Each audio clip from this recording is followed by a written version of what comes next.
Hello, and welcome to the Digital Dyspeptic, your irregular podcast on technology and society, fueled as always by weak coffee and strong alliterations. At least that's what we're aiming for. We're going to kick off every podcast with a limerick. Yep, that's right, a limerick.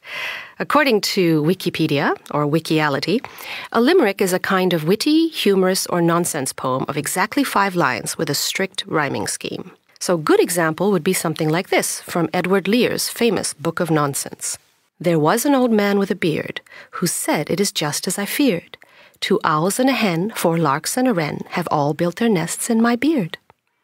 Now, I ain't no Edward Lear, but I know I often talk nonsense. I've certainly been told I do, so I'll just work the rhyme in somehow and it's all good. The theme will always be about our use of technology, how it's changing the world around us and our relationship to that world. So to kick off the Digital Dyspeptic podcast, here's your first limerick. There once was a man, I don't jest, who thought life online was the best. His neglected spouse, taking child and house, found it all too much to digest. Now, I don't think anyone can dispute the premise here, that digital technology like the mobile phone and the internet has become all-pervasive or even an all-invasive force in our daily lives. We certainly can't live without it. And at the same time, as a society, we're having some growing pains living with it. It gives us butterflies and excitement, but it can also disrupt, make us obsessive, anxious, or dyspeptic.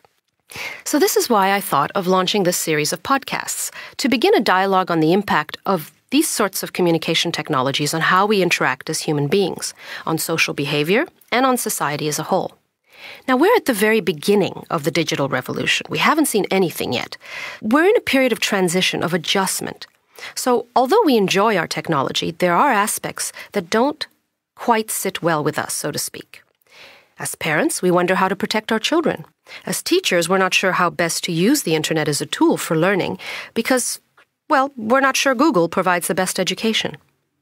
As managers, we worry about our workers getting too distracted by the web. And as employees, we're concerned about the overarching power our employer has to monitor our emails and our surfing habits. It is getting harder to draw that line between professional life and personal life.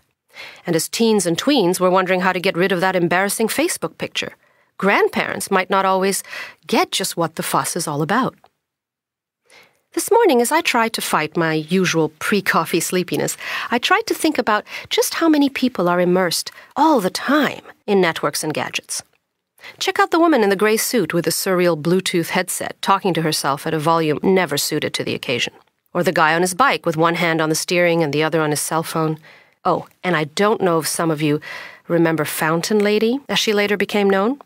This is a person who walked right into a fountain in a shopping mall in Pennsylvania because she just didn't bother to look up from texting on her mobile.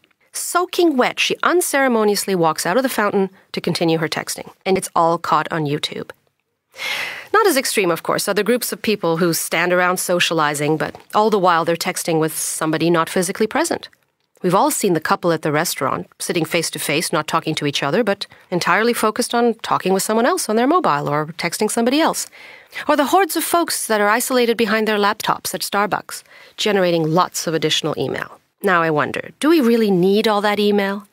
Maybe, maybe not.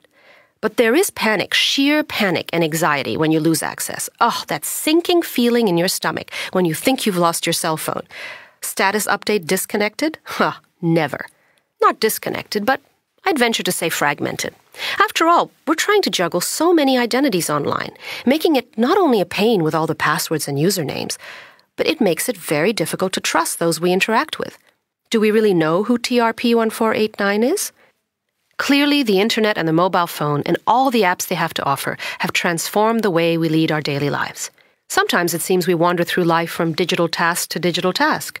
iPhone goes off, if the alarm works. Wake up, check email, shower, tweet, update status, get dressed, text, get on train, check phone, get to work, surf web, email, tweet, buy concert tickets, e-bank, and text your dinner date you're late.